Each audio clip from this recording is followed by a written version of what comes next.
Fala sério, quantas vezes no dia uma notícia passa pela sua timeline e você até pensa, isso pode ser importante, mas aí no final das contas não consegue dar atenção nenhuma. E aí, ao mesmo tempo, uma outra notícia, ou uma não notícia, que parece que a cada 2 meses é tipo reciclada, volta com tudo. Do tipo, pinguim volta todo ano na migração anual para reencontrar o brasileiro que o salvou. Pensa aí na sua favorita, tem alguma com certeza. O fato é que numa vida atual atravessada por acontecimentos incessantes, momentos históricos e uma economia da atenção onde o engajamento vale muito mais do que a relevância, é difícil pensar num veículo assim mais eficiente que o podcast para de fato destrinchar o que tem de mais importante no noticiário jornalístico. E é justamente essa importância que a gente vai abordar hoje. Eu sou Fábio Silveira e esse é o Fala Vega.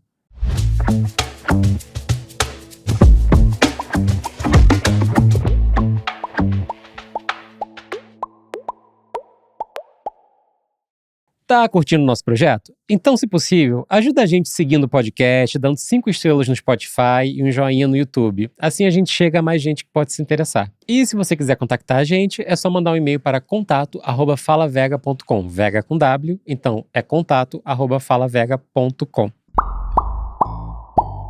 Para debater como o jornalismo em podcast é diferente e como pode ser, na verdade, cada vez mais interessante, hoje o time é de peso. Começo por ela, que é editora de podcast na Folha de São Paulo e também apresentadora do podcast Café da Manhã. Seja muito bem-vinda, Magia Flores. Muito obrigada pelo convite. Prazer ter você aqui. Prazer é meu. E nosso segundo convidado é jornalista e líder da área de parceria de conteúdo de podcast no Spotify Brasil. Seja muito bem-vindo, Rodrigo Vizeu. Obrigado pelo convite. Que honra juntar vocês dois no mesmo videocast, né? A gente tava falando aqui sobre a dificuldade do vídeo. Eu acho que a gente não fala junto no microfone desde 2020. Faz muito tempo, é. Aí, ó, reunion. É isso. Temos um grande reunion aqui. Total. Então, voltando para 2020, pra gente começar, né? Quando a gente começou a ter os podcasts diários, né? Na verdade, os primeiros podcasts de jornalismo no Brasil, qual era a visão que vocês tinham na época do que era um podcast de jornalismo para uma empresa de mídia, né? E como ela mudou ao longo do tempo em termos de que formatos novos existiam, que outras possibilidades vocês foram enxergando, né? 2020 a 25, digamos assim, dentro desse recorte. Acho que a gente viu, acima de tudo, acho que a gente pensava em oportunidade de uma área que ainda estava a ser explorada pelo jornalismo, né? Obviamente já se produzia podcast no Brasil, anos antes da gente começar a produzir, por exemplo, a época na Folha, nós dois juntos, mas pelo menos do meu ponto de vista, era como eu pensava um pouco essa oportunidade de, já, obviamente, texto era o que se fazia muito, estava se fazendo muito, vídeo, acho que as redações já estavam explorando bastante, e o áudio, que naquela época a definição de podcast mudou muito, né, ao longo dos anos. Mas era o que era a definição. Parecia uma área que já vinha sendo explorada, por exemplo, nos Estados Unidos e outros países, mas não tanto no Brasil. Então, eu vejo principalmente esse ponto de oportunidade, e a partir dali a gente foi desenvolvendo caminhos de conteúdo, seja mais narrativo, mais entrevista, diário, séries, né? Eu acho que tem uma particularidade de você estar numa empresa grande de jornalismo, como é a Folha, que é ter uma variedade de mentes reunidas e de desejos também, que permite que os caminhos comecem a ser abertos, assim, aos poucos e coletivamente, no fim das contas, né? Então, eu me lembro de algumas coisas muito esquisitas que foram sendo feitas, que talvez hoje possam ser vistas como um começo de podcasts dentro da Folha. E no fim, quando a gente começou o Café, já havia ali alguma história nesse sentido, né? Então, já existiu o Ilustríssima Conversa e já existiu o Presidente da Semana. Então, eu acho que quando o Café começa, muito mergulhado numa visão de que um podcast de notícias era um The Daily, a gente começa também com uma mochilinha já feita de outras coisas que eram também muito legais. Então, acho que a gente tinha um pouco esse caldo, assim, de coisas particulares, né, que quando a gente começou. Então. E aí, trazendo para o recorte de hoje, para vocês, para onde o jornalismo podcast evoluiu em termos de possibilidades, né? Eu lembro que lá atrás, assim, a gente experimentava de tudo. Fiz podcast de maternidade, podcast de, sei lá, Até hoje, finanças, podcast, finanças para pessoas de classe C e D, né? De um tudo. Mas hoje a gente já tem um filtro de tempo de falar, caramba, a gente tava ali começando as coisas com um formato novo que os brasileiros estavam entendendo ainda o que era. Era como… É muito diferente de você colocar um vídeo no YouTube que as pessoas entendem, né? Então, o que evoluiu de lá até aqui, né? Na experiência de vocês? Sabe que eu acho que talvez, enquanto você tava falando, eu tava pensando, será que a gente precisa atualizar um pouco a nossa mente e deixar de pensar que a gente ainda tá experimentando coisas? Porque eu acho que a gente ainda tá experimentando coisas. Às vezes eu olho o portfólio, assim, na minha frente de coisas que a Folha já fez e eu penso… Tem coisa que ainda falta aqui a gente fazer, sabe? Experimentar. A gente já fez um podcast para crianças, que era uma coisa que faltava. Coisas de comportamento ainda faltam. True Crime a gente já fez mais de um. Então, eu ainda não sei se essa fase de experimentação acabou. Talvez ela nunca acabe, não sei. Não, vai levar um tempo, eu acho, viu? E que bom, né? Eu acho que a Sim. gente nunca pode perder esse frescor no olhar de estar tentando experimentar. E que bom que haja ou criadores independentes ou players, né? Empresas dispostas a fazer esses testes. Sim. E eu fico pensando que… Eu lembro ali em 2019 a gente fez podcast ali na Folha de histórias que envolviam conflitos e guerras e futebol. Tipo, todo tipo de coisa mesmo, né? E depois, em 2020, eu deixei a apresentação do café que eu fazia com a Magê e fui pro Spotify. E me envolvi em todo tipo de produção também, como você falou, de todo tipo de assunto e categorias ali. Eu acho que a gente, naquele momento, tava buscando testar muita coisa, experimentar muita coisa, desde brincar com formato. E eu acho que a gente fez isso de forma muito feliz, muitas vezes ali. Eu fico pensando em ficções. Formas tristes também. E formas tristes. Claro. Não, com certeza. A gente pode saudar aqui as formas felizes e não precisa citar as que não Sim. deram certo. Mas é muito importante, as que não deram certo, as que nos ensinaram. E não só a gente, né? Acho que não só Spotify, outras plataformas. Não, eu falo por mim mesmo. A minha maior taxa de acerto foi na minha última tentativa disso, que foi com a Amazon. Eu precisei errar na Globo, eu precisei errar como independente para chegando lá ter uma taxa de acerto altíssima, né? Isso pra gente é um trabalho de criar casca, né? E conhecimento. Porque é uma… Não, fala. Não, que é uma fórmula, eu acho que é uma fórmula complexa, então são muitos elementos que você pode mudar, né, para fazer essa experimentação. Então, a gente tem o apresentador, a gente tem o formato, o tema, e qual que é o resultado disso? É sempre audiência, né, ou é engajamento, ou é repercussão mesmo na vida, assim, das pessoas, né? Uma mudança, um caso reaberto pela justiça, sabe? Qual é a fórmula do sucesso e o que é o sucesso também? Eu acho que são perguntas que não têm respostas óbvias, né? Concordo bastante. O que eu ia falar também é que, ao longo desse tempo, desses aprendizados, muita coisa aconteceu. A gente está aqui discutindo mais jornalismo em podcast, mas o jornalismo não está sozinho dentro do universo de podcast. E, de fato, quando a gente começou a fazer podcast jornalístico ali em 18, 19, eu diria quase que foi uma segunda onda. Tô chamando a primeira onda ali, por exemplo, o Nerdcast. Aquele universo, a gente falou bastante exatamente dessa divisão. Acho que uma onda muito ligada ao universo nerd, geek, que falava que era uma galera que estava experimentando com formato desde a década, meados da década anterior, né? E aí o jornalismo chega, mas ainda… E se você olhar o peso que o conteúdo jornalístico tinha no universo de podcast em 19, era muito maior. Assim como todo mundo. O Nerdcast também tinha um peso maior. E todo mundo que produzia naquela época, e que eventualmente produz até hoje, também tinha. Porque no meio disso surgiram novas coisas. E o bolo aumentou. Que bom, né? Que o bolo aumentou. E chegaram os criadores de conteúdo, influenciadores digitais… Mais recentemente, lideranças religiosas. E E o jornalismo, assim, a boa notícia para quem está interessado em produzir podcast jornalístico é que o jornalismo continua sendo notícias, né? Continua sendo uma das categorias de maior audiência dentro do universo de podcast, falando do que eu sei, sim. Mas que todo mundo consegue observar também. Mas de fato é que o entretenimento tomou um lugar muito grande. Então eu acho que uma coisa que a gente aprendeu é isso, que a competição ficou mais acirrada para todo mundo. E a gente observa que algumas tendências vieram. Acho que quando esse formato de podcast mais de entrevista, como esse aqui que a gente está fazendo, ele virou muito a regra. E é curioso isso, porque se a gente for pensar, tanto nos Estados Unidos, o que estoura a palavra podcast é uma coisa documental. Um documentário narrativo. Que é o Serial. E no Brasil, eu diria que foi A Mulher da Casa Abandonada, da Folha. Né? Sim.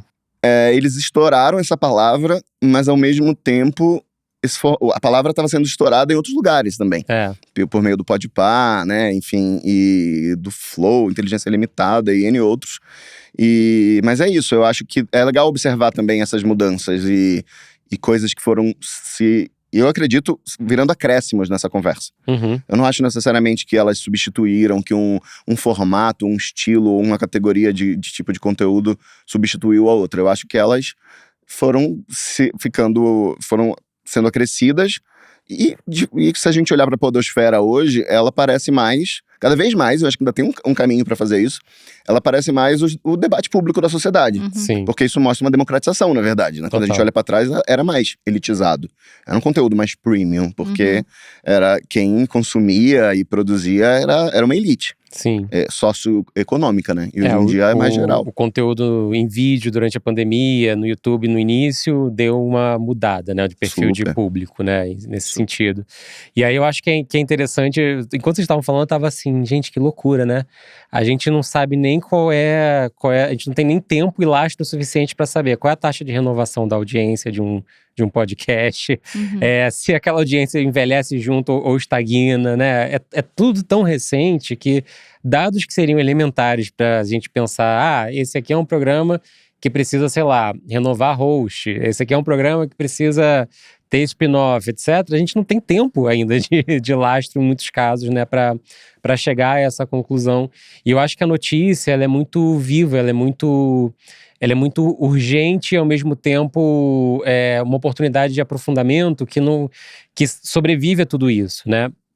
E aí, quando a gente olha para podcasts de jornalismo especificamente, eu tenho uma grande preocupação com como eles vão existir daqui a 1, 2 anos, não é nem daqui a 5, né? Quando a gente vê as evoluções de inteligência artificial sendo capaz de colocar um podcast de notícias, hard news no ar, assim, tendo, sei lá, 80%, 90% de precisão no que está falando ali, muitas vezes, é meio assustador e reforça para o jornalismo, talvez um lugar que para algumas redações de grupos de mídia não seja o lugar sempre mais direto para se abordar as notícias, que é o da análise, o do conflito de visões, né, as outras frentes.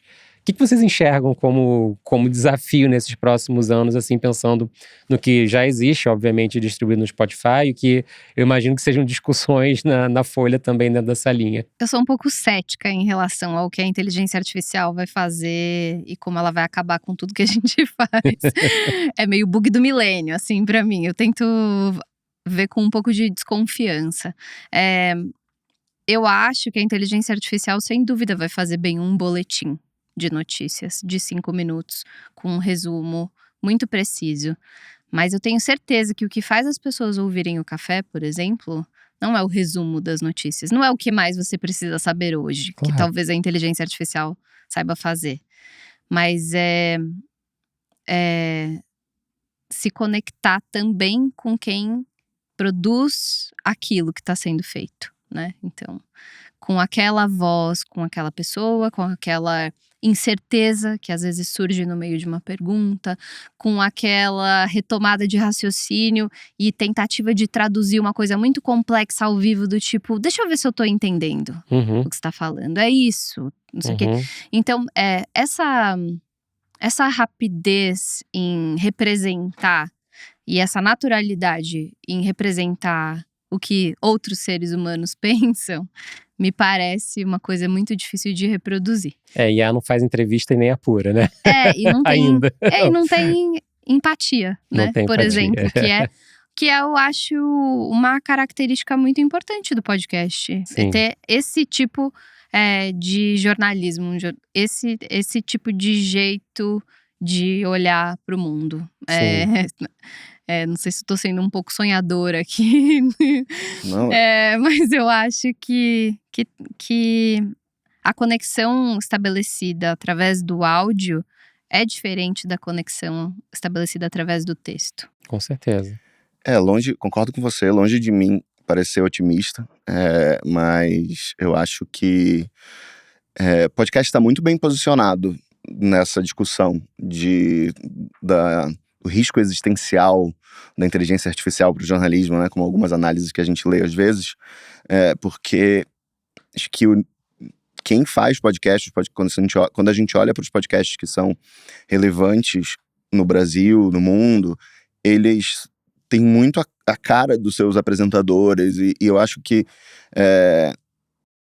o jornalismo em podcast, ele é uma das fronteiras do jornalismo, talvez uma das áreas do jornalismo, que está mais conectada com o lado bom do que a gente chama de creators economy, no sentido do que as pessoas estão buscando. As pessoas estão buscando vínculo com pessoas, as pessoas não querem muito marcas e empresas, né? A gente ouve essa conversa na publicidade, na geração de conteúdo, isso também existe no jornalismo. A gente vê cada vez mais a figura do creator de jornalismo, de forma independente ali, disputando dentro dessa economia e tudo.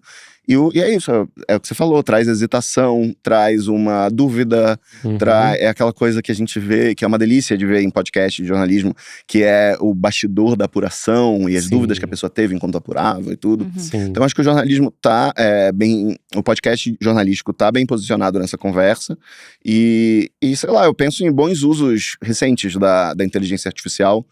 Você falou de boletim, justamente esse ano, acho que foi o Invest News que lançou um boletim na voz do editor deles, que é o Alexandre Versinhassi, e ele escreve já uma newsletter, e aí ele treinou a voz dele, e aí ele ganha esse tempo de gravação para ler o boletim, beleza. E recentemente, não sei se vocês viram, que o Reinaldo Azevedo teve uma cirurgia com a garganta e tudo, treinaram a voz dele também, e conseguiram, acho que na época do julgamento do Bolsonaro, aí posso estar errado, mas acho que foi nessa época, a voz dele foi usada, eles conseguiram simular a voz dele para fazer os comentários no ar. Os comentários, olha que doideira. Então ele mandou por texto, porque ele não podia falar. Tá, ufa, eu falei, gente. Não inventaram os comentários dele, era o comentário dele. Tá bom. Era ele mesmo. Era ele mesmo, com a voz treinada dele, e eu ouvi e achei irretocável. Então assim, é um uso prático, você não tirou nenhum emprego e você não causou nenhuma disrupção profunda. Eu acho que você usou a inteligência artificial do jeito que a gente usa no trabalho, como uma ferramenta. Uma ferramenta, exatamente. Perfeito. E aí, olhando pro universo, né, de podcast de jornalismo hoje, talvez a notícia dentro desse recorte, ela seja o commodity, né? Então, a notícia todo mundo vai dar dependendo do ângulo que vai dar só, mas está ali dado, né? Onde a gente tem um trabalho muito maior é explicar para as pessoas dentro do universo da podosfera o porquê. O que aconteceu exatamente? O que é, né? Por que isso aqui está funcionando do jeito que está?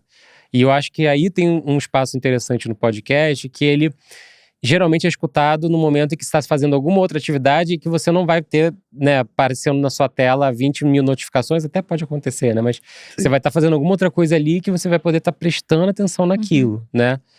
Vocês acham que o podcast de jornalismo, ele aterra as coisas de um jeito que outras mídias não conseguem? Por exemplo, um vídeo no YouTube ou qualquer outra coisa nessa frente? Não sei se faz de um jeito que outros não conseguem fazer, mas faz muito bem. Faz de um jeito muito bom. Acho que o YouTube consegue, sim, explicar bem as coisas. Eu acho que tem uma cultura ali de gente que explica desde o começo, né? Tudo que veio, toda a história do não sei o quê. Mas acho que a gente conseguiu, no podcast, estabelecer a cultura mesmo do jornalismo de um jeito mais refinado, talvez, nesse sentido de explicar, né? De pegar na mão, assim. Porque A gente tem uma vantagem que é a gente grava episódios depois que as coisas aconteceram, né? Sim. A cobertura mais quente e apressada já foi feita. Então a gente tem tempo para melhorar a cobertura. Uhum. Então a gente tem essa vantagem e acho que a gente tem, pelo menos na equipe do café, uma coisa muito arraigada de nós mesmos entendermos muito bem a história antes de começar. Então, existe um tempo para fazer essa pesquisa e traduzir a história, né? E o formato também nos ajuda, porque a abertura nada mais é do que uma introdução para o que vai vir. Uhum. Tudo que você precisa saber antes da entrevista. Considerando que a entrevista vai ser para você, que sabe pouco desse assunto, mas também vai ser para quem sabe mais do que você. Exato, perfeito. Então, acho que a gente foi esquematizando as coisas de um jeito que nos ajuda a ser essa mídia. E aí fomos estabelecendo uma cultura na editoria mesmo, de tudo que a gente faz, ter um pouco isso. Tem algum ser exemplo muito bem recente explicado. que te ocorre do tipo, a gente teve um retorno de um episódio X que abordou tal coisa que todo mundo falou, ficou muito bom por causa Finalmente disso. entendi. Finalmente entendi. Acho que tem alguns de economia, porque as pessoas têm uma dificuldade que até nós mesmos temos, Opa. assim, de entender grandes temas que estão sendo debatidos. E eu acho que quando acontecem coisas muito grandes, assim, tipo um ataque, um começo de guerra, os episódios do café são muito importantes para as pessoas entenderem o conflito, de onde vem aquele conflito que eclodiu ali, né? Então, acho que como a gente teve algumas, infelizmente, alguns casos recentemente, acho que a gente teve algumas oportunidades de fazer esses episódios bem didáticos. Muito bom. E eu fico pensando que esse DNA explicativo do podcast também tem a ver com as plataformas em que eles são buscados. Que tem uma dinâmica mais de, digamos assim, biblioteca de um conteúdo que você segue e uma velocidade diferente. Uhum. Se uma bomba acabou de explodir em algum lugar, você não abre o Spotify ou o aplicativo de podcast ou outro que seja para se informar sobre isso. Vai ter outros aplicativos ou televisão ou enfim, outras formas de você saber do breaking news, né? Isso. E não é que não existe. Existem podcasts que buscam entregar uma coisa mais a quente, mas você vê que não são os mais não são os com mais audiência, não são os que repercutem mais. Acho que já acho que a própria dinâmica das plataformas, dos aplicativos, convida a um tempo de consumo mais lento no bom sentido, né? Mais refletido mesmo. Uhum. É o famoso, olha, ou você quer entender um pouquinho melhor, ou você quer socializar internamente, olha o que eu passei, olha o que o mundo tá passando e eu não tava entendendo, né? É isso. Acho que tem um pouquinho essas duas coisas. Tem essa coisa do podcast transformar aquele tempo que parece inútil em tempo útil, né? Tipo, o deslocamento para o trabalho, passear com o cachorro, ou fazer academia, coisas que são mecânicas. Então, eu acho que se é para oferecer algo útil, então eu acho que tem um pouco disso também nessa receita de didatismo, né? Levar em conta que a pessoa tá querendo aproveitar o tempo dela, enriquecer o dia dela com aquilo que você tá fazendo. Então, diante da oferta vasta também que se colocou, né? Qual vai ser a melhor coisa que você vai oferecer? Claro. E eu tava pensando muito sobre o gap que existe entre nós, audiência que consumimos podcast, fazemos podcast, tudo ali, né? E gente que, por exemplo, é um usuário casual de podcast, mas que recebe um monte de áudio notícia no Zap, né?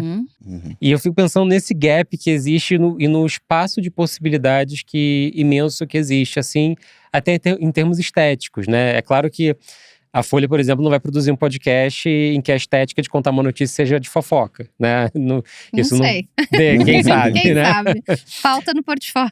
Mas eu fico pensando muito nesse mar de possibilidades que é a estética oral, a estética da fofoca, do contar uma piada, tudo isso poder servir de veículo para notícias também, que é o que acontece, no final das contas, dentro do universo do Zap. Então, projetando daqui para o futuro, né, pensando até em exemplos outros que vocês conheçam, o que vocês miram, assim, que, poderia ser muito mais interessante fazer uma coisa assim, uma coisa assado, né, do que a gente vem fazendo dentro do recorte que está perfeito, que é o proposto. Difícil? Difícil. Qual é a fórmula de $1 milhão? Difícil. Eu acho que muitas vezes é um pouco qual é a estética oral de se contar alguma coisa, né? Talvez. Eu acho que não sei se é a resposta da sua pergunta, mas eu fico pensando, enquanto você falava, eu achava que você ia por esse caminho do gap entre quem produz jornalismo e essa elite cultural, digamos assim, que prefere e consome, e o que a maior parte dos brasileiros, ou a média dos brasileiros, sei lá como é que a gente chamaria isso, busca, e é o que você falou, o áudio de WhatsApp,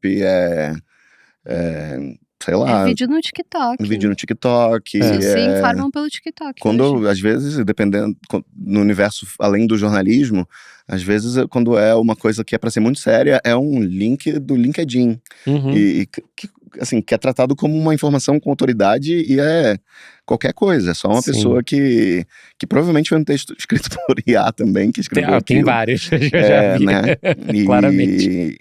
Então, eu acho que eu fiquei pensando nisso, que é um desafio, um eterno desafio do jornalismo, que ele é feito por uma elite cultural, em alguma medida, com todas as ressalvas e com as mudanças que ocorreram nos últimos anos. Acho que é menos.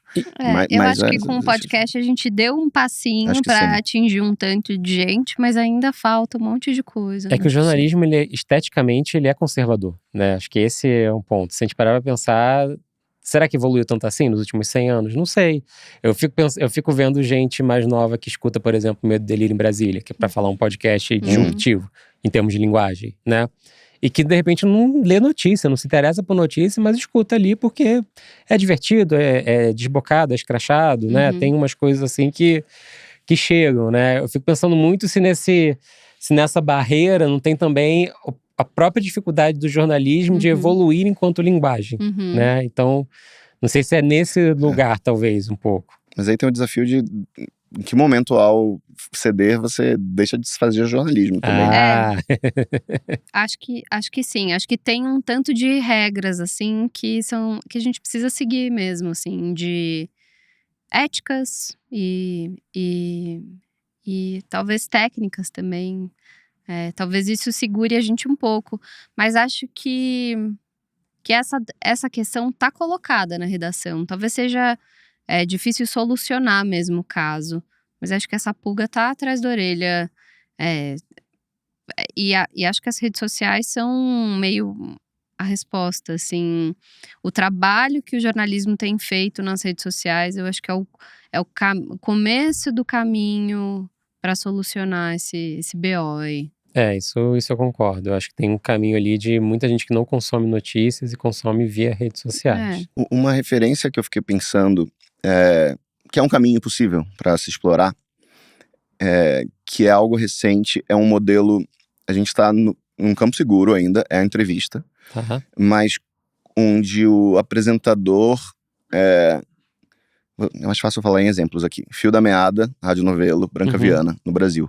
Olhando pro New York Times, por exemplo, um podcast que tem me chamado muita atenção ultimamente e que eu vejo que tem repercutido muito também, é o do Ezra Klein, do New York Times, que é digamos, o centrista em chefe dos Estados Unidos, né, que quer... e que faz há anos podcast, né? Faz há anos, né, mas esse ano ele escreveu um texto defendendo... Fazendo alguns... Não vou entrar em detalhes aqui, que eu até li o texto, a Folha publicou, né? Mas eu não vou citá-lo aqui. Mas ele faz concessões ao tipo de política que o Charlie Kirk fazia.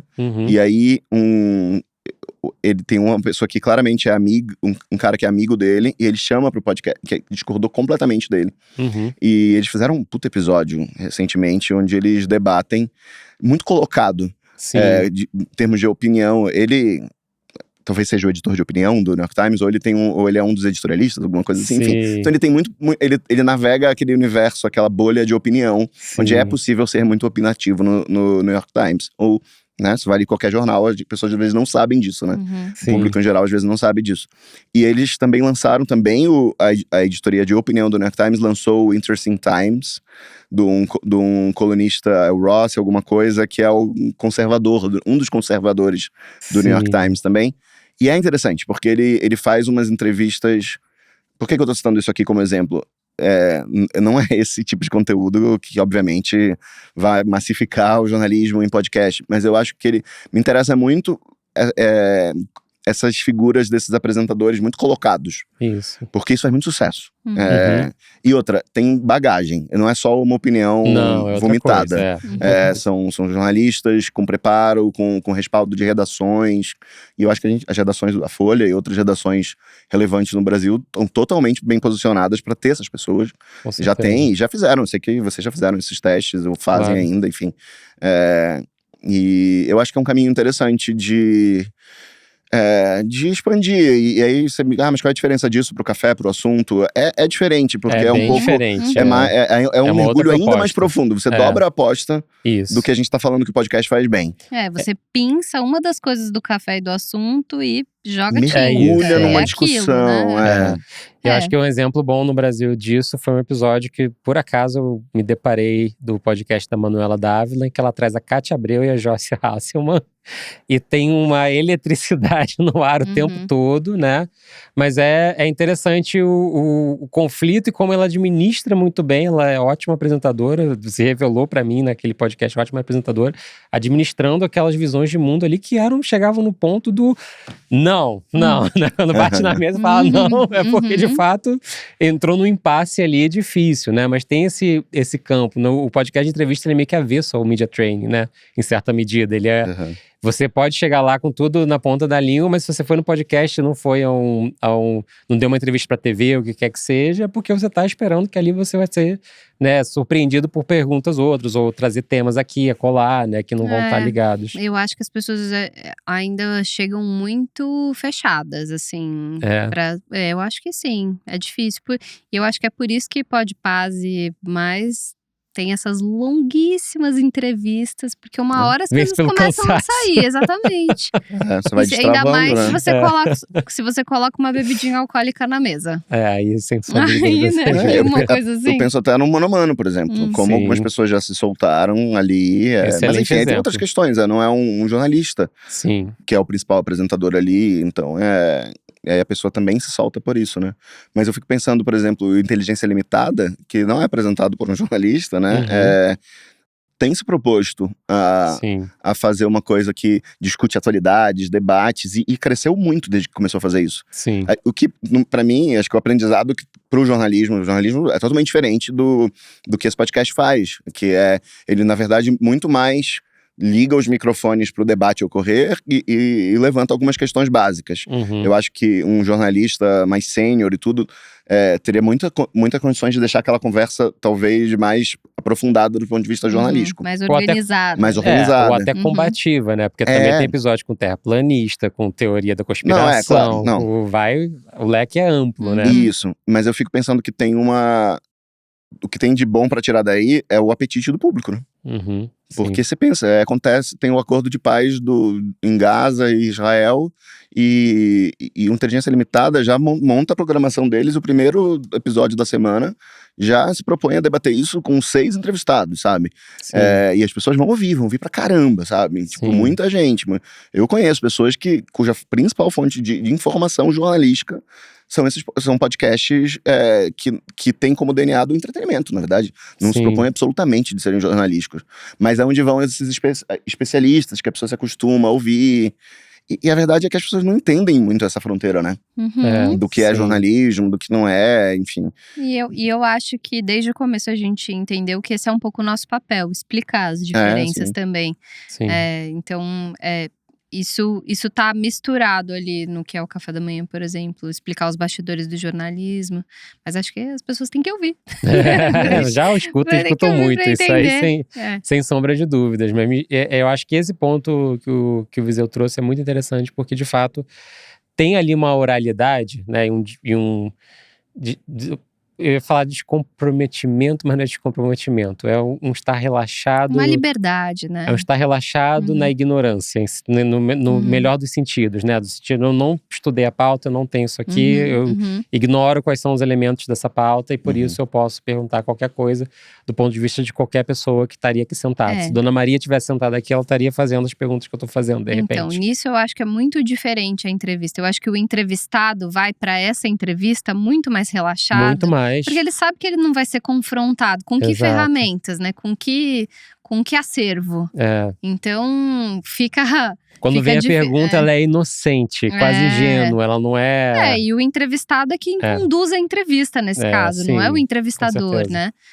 E o entrevistador, ele tem um papel de ser um representante um pouco dos interesses, das dúvidas das pessoas. Então, quando ele tá confrontando o entrevistado, ele tá representando alguém. Ele não tá tipo, não gostei da sua resposta e quero te deixar desconfortável, né? Sim. Mas é difícil que o entrevistado tenha essa compreensão e essa abertura mesmo. Tem uma coisa que eu gosto muito que o Café faz, com certeza, que o Assunto faz e alguns outros podcasts do estilo faz, que é, na hora que tá conversando com um jornalista que apurou, ele assumir aquele lugar de, peraí, eu sou, entre aspas, o herói dessa história, no sentido que eu tô contando um pouquinho do caminho que eu percorri para chegar até a informação. Isso para mim é terra para muita gente, né? A realidade do que é uma apuração de fato e onde aquilo ali pode, de fato, contribuir, né? Então todo mundo fala, então, passou por essas dúvidas, teve essas perguntas,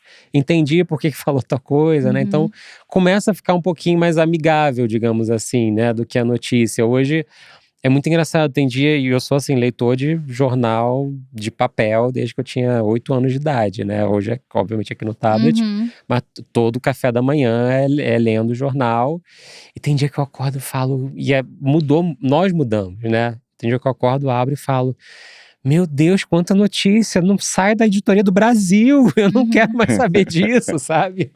Então tem um lado do jornalismo que ele tá tendo que se adaptar, em certa medida, ao quanto ele serve as pessoas, ao quanto ele é funcional para as pessoas, né? E isso eu acho interessante, o café ele é muito funcional para um grupo de pessoas que querem saber muito sobre um tema todo dia, né? E ter aquela profundidade com o tempo que lhes é possível, né?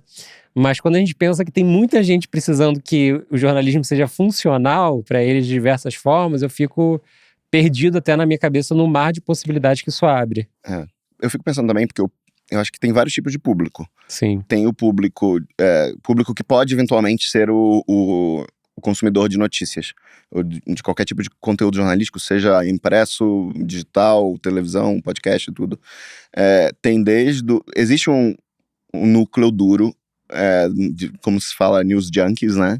Que é um público pequeno. Não é um público que vai sustentar uma redação e tudo. Mas que está interessado no debate, no bastidor da votação de ontem da Câmara. Isso. Né? De como dos bastidores do plano de paz, esse tipo de coisa. E a maior parte das pessoas, na verdade, tem uma visão muito instrumental do jornalismo. Instrumental no sentido de, cara, eu só preciso saber o que acontece pra eu não perder meu emprego e ter o que falar no almoço do trabalho e não parecer que eu não sei do que tá acontecendo. Sim. Sem querer desmerecer aqui o público, mas porque a pessoa, desse público, porque às vezes a pessoa passa o dia, sei lá, fazendo cirurgia em cérebro. Então, claro. Assim, ela naturalmente não tem tempo não consegue incluir isso nos prazeres dela, enfim. Então eu acho que o podcast, de novo, tá muito bem posicionado. Porque a gente tem um conteúdo, por exemplo, como o Café, o podcast diário de notícia, que se propõe a entregar essa coisa tão resumida. E sim. Que vocês estavam falando de que se propõe a ser a fazer as perguntas muito básicas, porque de fato, se você abre e assim, eu não tô querendo, eu acho que, claro, né, que grande jornalismo é feito em outros formatos. Eu não tô querendo dizer que tudo que o podcast faz é perfeito e o resto das pessoas tem que aprender muito com o podcast. Não é isso. Mas de fato, vamos pegar um jornal impresso, que é a coisa mais premium, né, do ponto de vista do jornalismo. Ele é mais hermético mesmo. Ele enfim, é porque quem aprende... Como eu lia desde criança, a gente se acostumou a entrar naquele objeto ali, né? Mas ele é mais hermético. De entrar naquele objeto, que é um pouco isso mesmo. Né? Mas E eu acho isso muito legal, e eu acho que os podcasts que a gente estava falando antes, de mais entretenimento, que às vezes se propõe a discutir questões correlatas com o jornalismo, tem isso também, que eu acho que é o lado, digamos, positivo do que a gente estava falando, às vezes da falta de um repertório e tudo. Por outro lado, vem uma pergunta muito básica, que uma parte das pessoas tem. E eu acho que o jornalismo em podcast que a gente vê no Brasil hoje tem essa humildade de fazer perguntas simples. Simples, né? isso eu concordo. Tipo, peraí, volta, me explica essa palavra.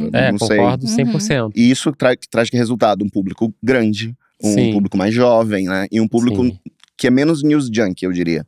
Mas é aquele público que conseguiu, aquele programa conseguiu responder o dilema dele, que é o e eu com isso. Né? Que é quando a gente é atravessado com tanta coisa todo santo dia, né?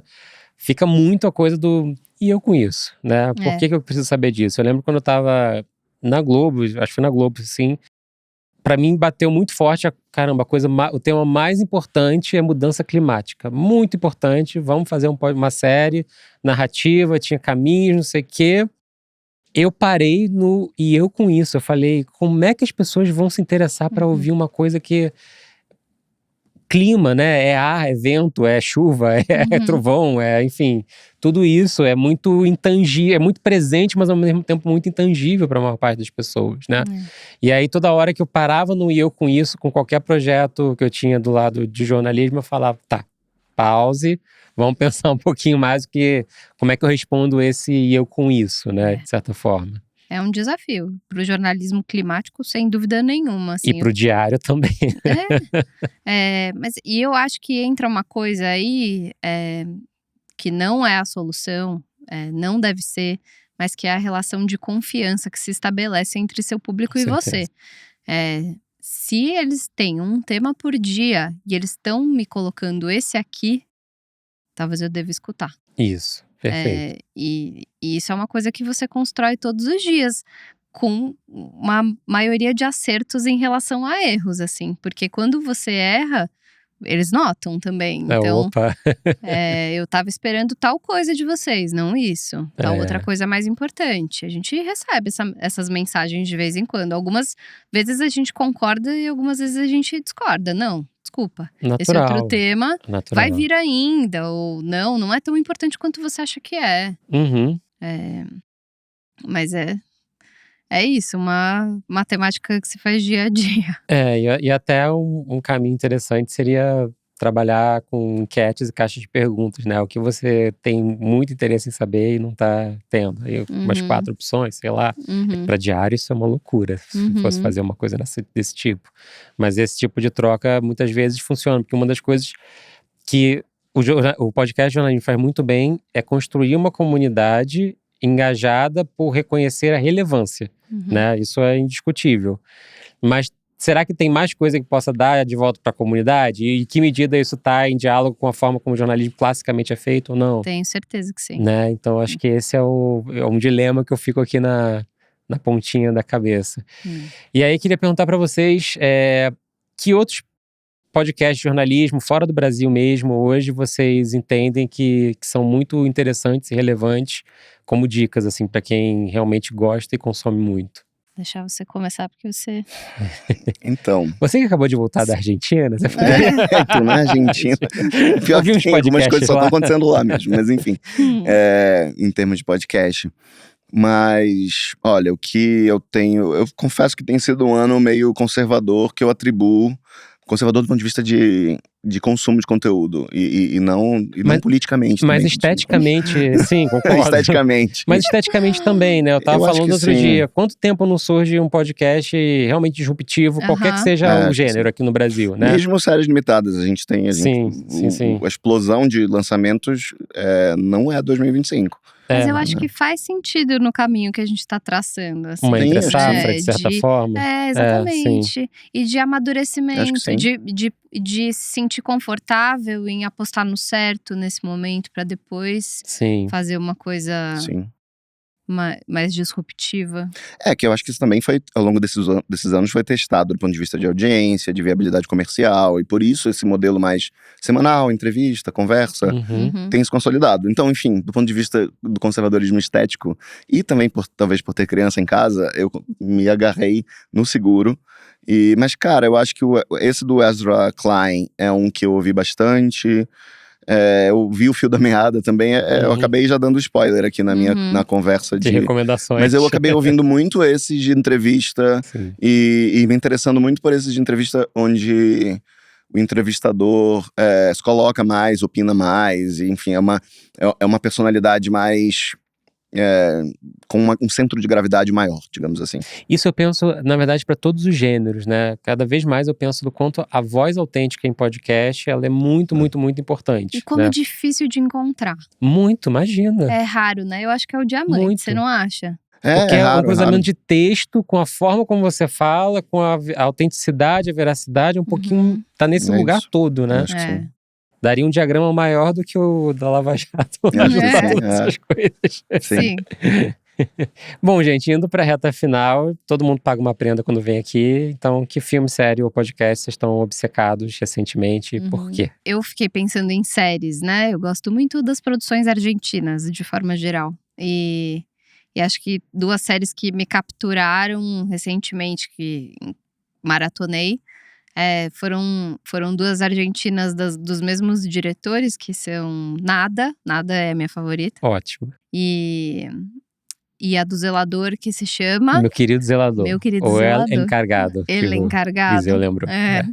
O Nada é um crítico de gastronomia, né? Que vive em Buenos Aires, já meio decadente, que gosta de cozinhar.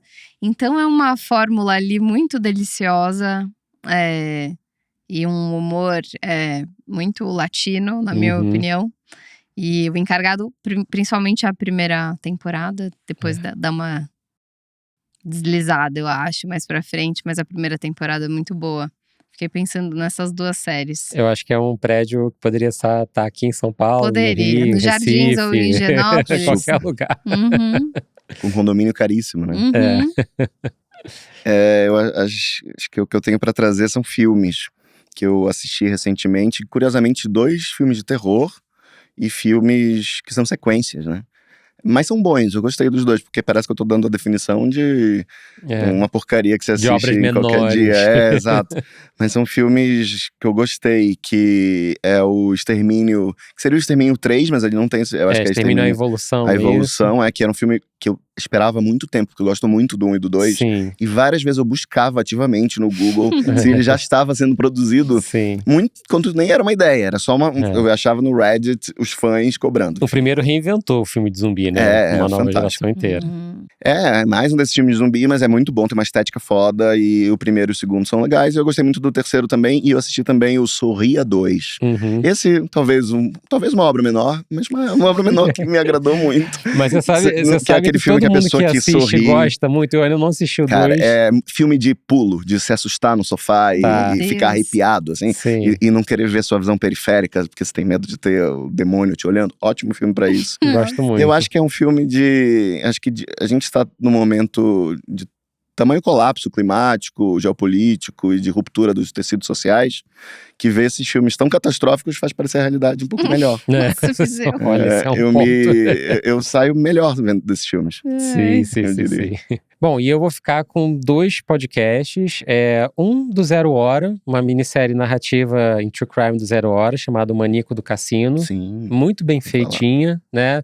Tem questões, obviamente, vou sempre ter criativamente, mas uma série bem feita e interessante, vindo de uma empresa de mídia, que eu acho que não tinha feito séries narrativas ainda, né, como eles. E a segunda é uma apuração muito importante, chamada Confidencial, as digitais do FBI na Lava Jato, da agência pública, é uma audiosérie que está na Audible, só na Audible, e ela faz uma apuração muito interessante, jornalística, ao pé da letra de todas as digitais do FBI na Lava Jato, e se parte de uma pergunta: será mesmo que o FBI teve alguma coisa a ver com a Lava Jato? E aí eles se aprofundam em todo o vazamento que teve, né, pelo hacker e vão atrás das perguntas e das respostas que precisam ser feitas. Então, recomendo bastante essas 2. Viseu, Magê, muito obrigado, viu? Obrigada prazer. a você, foi um prazer. Muito obrigado pelo convite, foi ótimo. Imagina, e fica aí que a gente tem mais um bloquinho no final. No primeiro bloco, falamos muito sobre os desafios e oportunidades para o jornalismo em podcast. E agora eu e meu parceiro de sempre nesse bloco, Marco Cherrabi, vamos conversar com ele, que é diretor comercial do Grupo Abril e já teve passagem pela Globo e Mercado Livre. Seja muito bem-vindo, Ciro Hashimoto. Obrigado, Marcos. Muito obrigado pelo convite aí. Acho que a gente tem um tema interessante hoje para a gente falar, né? Muito, muito. A primeira coisa que eu te perguntaria, até pela minha própria experiência em grupo de mídia, né? É como você enxerga hoje o podcast como uma oferta complementar a todo o portfólio que você tem hoje? Olha, desde o ano passado a gente tem investido bastante em audiovisual no Grupo Abril, né? Desde que eu cheguei, a gente estava ensaiando um lançamento de podcast, agora a gente lançou 4, né? Já tinham 2 sendo feitos, lançamos mais 4. Ou seja, a gente aumenta a oferta para o mercado, né? Aumentou a oferta para o mercado e acaba trazendo novidade, o que é interessante, né? Traz uma audiência diferente, traz discussões de formas diferentes, né? E enriquece muito o conteúdo. A minha parte, né, que é a parte de monetização, a gente acaba aumentando a nossa oferta para o mercado, levando possibilidades de patrocínio, possibilidades de trazerem alguns nomes para participarem das discussões, temas que são relevantes para cada uma das marcas. Então está sendo bem enriquecedora essa nossa nova plataforma que a gente está usando, que é de podcast. E tem um desafio grande que eu vejo, pelo menos quando a gente viu o começo das ad networks, por exemplo, a gente teve uma passagem numa empresa que tinha a segunda maior rede do Brasil, só pedia para o Google. E aí era engraçado que uma reunião que eu estava fazendo, o cliente virou e falou o seguinte: tudo bem, mas se você soltar uma notícia não acontece nada. Se um grande grupo soltar uma notícia, cai o presidente. Qual é a responsabilidade, de certa forma, que produzir conteúdo com um grande nome como esse, com legado, né, de décadas aí, tem, e basicamente isso traz mais atenção do anunciante? Isso é um valor percebido para se cobrar mais caro ou para dividir o dinheiro dele, trazendo preferência para vocês numa escolha de mídia? Olha, é bem interessante isso, porque a gente comenta muito dentro de casa, né? Estou falando um pouco mais da cozinha agora, de grandes mídias, que a força de uma capa, de uma Veja, ela é muito impactante, mesmo nos dias de hoje, né? Que a audiência de mídia impressa caiu, comparado ao passado, está tendo uma leve acentuada, um crescimento acentuado agora nos últimos meses por conta do movimento vintage, mas mesmo assim a capa é uma capa da Veja principalmente.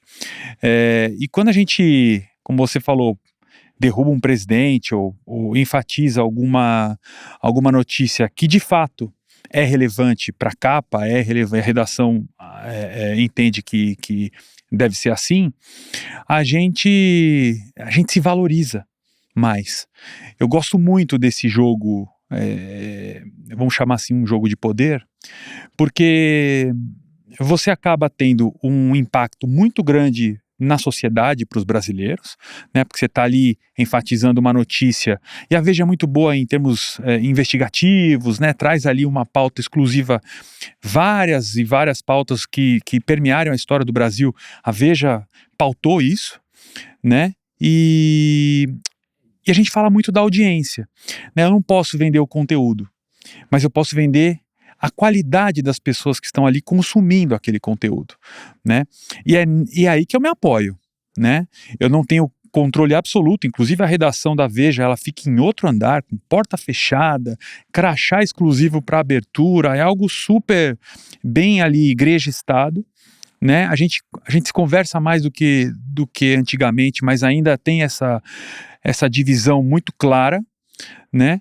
Mas ao mesmo tempo, eu tenho que me apoiar exclusivamente na audiência, na qualidade que essa audiência traz, na relevância que os temas semanais que a Veja traz para a pauta, ela tomam proporções nacionais e internacionais, né, e não no conteúdo, porque o conteúdo é algo que é incontrolado, controlável, né, o conteúdo da redação ali vai, e muitas vezes acontece, né, Cherrabi, que tem um patrocinador nosso, né, que tem ali um acordo comercial, mas a notícia que está se falando dele talvez não seja tão boa, né? E na verdade não é se é boa ou se é ruim, é o que é fato, né? Eu não quero fazer juízo de valor se a notícia é boa ou se a notícia é ruim.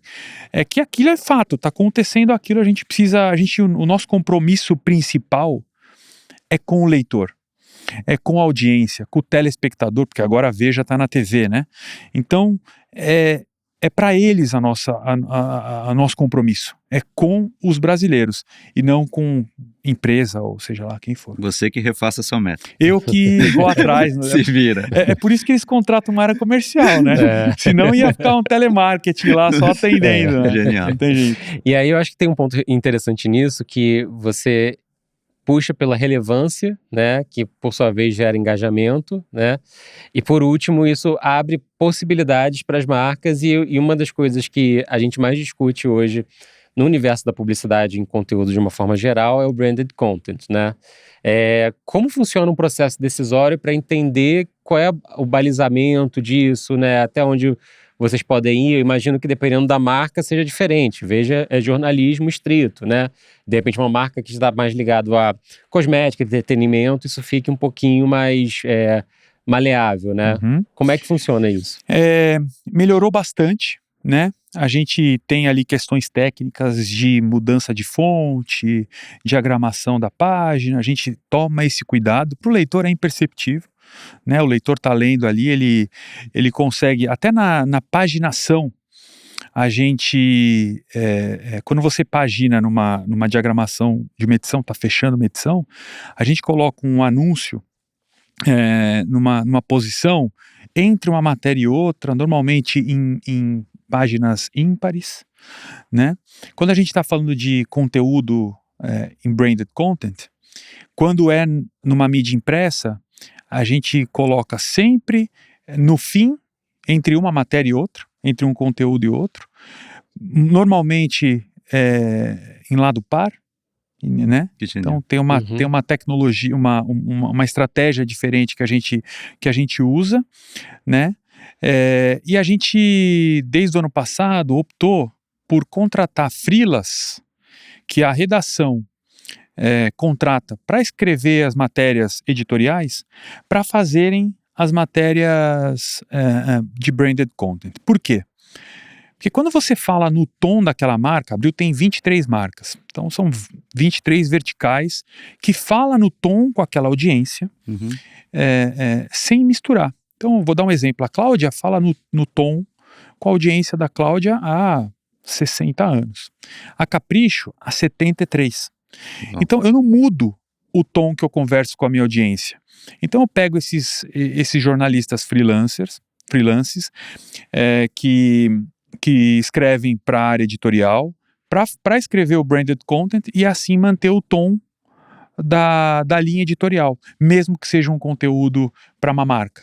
Então a gente toma essas ações. Quando eu falo de vídeo, né, porque a gente tem feito bastante branded content em formato de vídeo ou em formato de áudio, de podcast. Eu ia até te pedir depois, assim que você terminar essa parte da resposta, se tem algum case legal que você queira compartilhar. Tem, é isso aí. A gente faz um vídeo, a gente não escolhe, a gente pega uma pessoa que apresenta vídeos em mídias sociais, né, TikTok, Instagram. A gente contrata esse profissional que não tem nada a ver com a redação para fazer o vídeo, para apresentar aquele produto em vídeo, né? E ele conduz todo esse branded content apresentando como se fosse um jornalista daquela marca, mas ele não tem nada a ver com a marca, ele não é contratado pela marca, então assim consegue mostrar a isenção e a gente também cria um frame especial dizendo que aquele vídeo está sendo apresentado por uma marca, mantendo essa relação de confiança com a audiência. E o case de podcast é quando normalmente uma marca tem interesse em falar sobre um tema e a redação tem interesse em falar sobre vários temas. Quando esses temas eles são compartilhados, ou seja, há uma congruência no tema, aí a gente senta com essa marca e conversa para ver se é interessante ela participar desse debate. Legal. Né? E aí a gente cria um podcast, por exemplo, 100% focado em branded content, gerando conteúdo de qualidade, com mediação da redação para a audiência daquela marca. A gente discute um pouco métrica aqui, né? Tem um grande desafio na planilha de Excel. Muitas vezes você tem, sei lá, na mesma planilha, 1 milhão de plays, vamos falar assim, 1 milhão de views, aonde na plataforma A isso representa 5 segundos, enquanto mesmo, sei lá, vamos colocar 300 mil plays, na plataforma como um podcast representa 1 hora e meia de contato entre aquele conteúdo e o negócio, e o anunciante, né, e o público também. Qual é o desafio, muitas vezes, de explicar para os anunciantes a força de um formato longo quando ele quer comparar tudo numa planilha de Excel e entende muitas vezes que aquilo é a mesma coisa, né? Eu acho que, sem dúvida, passa por essa discussão da importância da segmentação, né, da qualidade do público que está consumindo, mas tem um passo importante que é contra números, né, num argumento. E como é que você mostra, de certa forma, para convencer para aquela marca entrar, que talvez está 40 minutos, 1 hora em contato com aquele tema, com aquele público, é mais relevante do que 5 segundos, muitas vezes, com... Acho que é parte de um processo de educação ao mercado, né? Como é tudo muito novo, né? Eu acabei de falar do Veja Mais, que é o nosso canal de TV, tá na Connect TV, e tem métricas que a gente está aprendendo ainda como metrificar, como o mercado está aprendendo. Então passa por esse processo, Jabe. Para o mercado, eu sempre uso a máxima de qualidade, né? Que se eu for vender audiência por audiência, vão ter outras mídias que vão ter uma audiência muito maior que a minha, mesmo sem qualidade nenhuma. Né? É o cara dormindo no telhado, né? Exato. Na live de uma ferramenta. Não tem a menor comparação, chance de comparação, quando você está usando esses números que você trouxe, 1 milhão de 5 segundos, com skip no quinto segundo da propaganda, né? Versus 1 hora de 300 mil pessoas consumindo aquele conteúdo com profundidade. E é isso que a mídia jornalística traz. Ela foge um pouco dessa audiência exacerbada, dessa busca por audiência exacerbada, para uma audiência com profundidade, né? E quando a gente fala de publishers, como esses publishers que eu passei, Globo e o Grupo Abril, mostra isso. Cada vez mais a gente traz profundidade, mesmo que seja uma mídia superficial, como as mídias sociais, né? A mídia social, você tem um teaser ali, mas a gente sempre busca trazer mais profundidade mesmo usando essas mídias sociais, usando técnicas na legenda, trazendo um pouco mais de informações na legenda, mostrando uma série de fotos, quando é o caso de foto. Quando é vídeo, mostra o vídeo por completo, com narrativa, com narração, pede para o pessoal ligar o som, né? Enfim, a gente tem um desafio muito grande, porque as marcas nem sempre entendem, mas a gente não desiste, né? Continua nesse trabalho de educação e doutrinação com o mercado, para que no final das contas o anunciante, a marca, tenha mais resultado comprando e entendendo que a profundidade é melhor do que quantidade. Você disse uma coisa que eu acho curioso dividir, que é o meme, por exemplo, que acontece em 2010, morre em 2010, ou morre naquele mês ou no mês seguinte.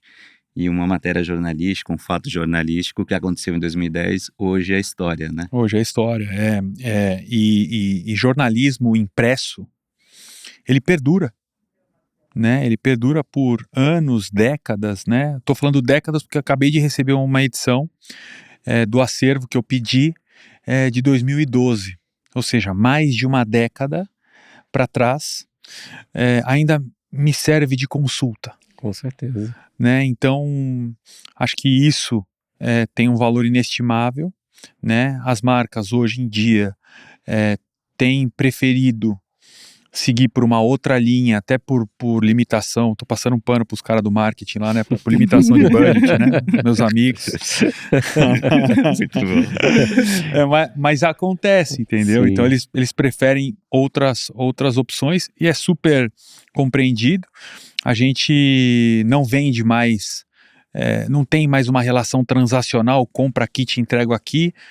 Hoje nós decidimos trabalhar com venda consultiva, Legal. entendendo o problema do anunciante, qual é a dor que ele sente, e aí desenhar projetos que permeiam entre TV, mídias sociais, digital, legal. podcast e também mídia impressa. Mas que ela sim, ela traz aquela história que perdura pelo tempo que o material perdurar. E pra gente fechar, eu queria te perguntar, assim, olhando todo o portfólio de marcas da Abril hoje, que potenciais você enxerga que você gostaria que o mercado de publicitário embarcasse junto com vocês um pouco mais? Assim, pode pegar um exemplo de uma, pode, enfim. Olha, você está me perguntando sobre projetos futuros que eu vou ter Isso. agora, né? Que você adoraria que fossem cases e se tornassem grandes Olha, exemplos. Tem um grande case que a gente está lançando, que é o 4 Rodas Experience. Há 10 anos atrás, a gente foi pioneiro em levar público final para pilotar carros em autódromos. Então a gente levou o público final para ir lá e dirigir uma Ferrari, dirigir carros esportivos e carros de turismo normais no autódromo. A gente foi pioneiro nisso. E agora, 10 anos depois, nós estamos relançando esse projeto. Já tem outros que acontecem aqui em São Paulo principalmente, mas nós estamos lançando lá em Brasília, no relançamento do autódromo. Que legal. Né? E eu acho que esse é um grande case. Só que o principal não é você pilotar no autódromo. A gente está fazendo um evento que é para compra e venda de carro, né? Então a gente está levando a nossa comunicação total para a pessoa comprar um carro com uma oferta especial, né? E todas as montadoras que estarão lá, elas estão atendendo uma dor que ela sente. Eu acabei de falar dessa dor, que é vender mais carro. Eu preciso vender mais. Como é que eu participo de um projeto que a 4 Rodas lidere, traga conteúdo, traga reviews dos carros que vão estar ali sendo vendidos, mas que eu consiga rentabilizar a venda, rentabilizar lead, né, para conseguir vender futuramente. Então, a gente pensou num evento físico para 15 mil pessoas, 20 mil pessoas no final de semana em Brasília, para isso, né? Então, acho que esse é um case que eu imagino que seria interessante. De novo, até comentei com vocês que quando eu falo de jornalismo automobilístico, ele é muito mais restrito do que um jornalismo aberto, como o caso de uma Veja, né?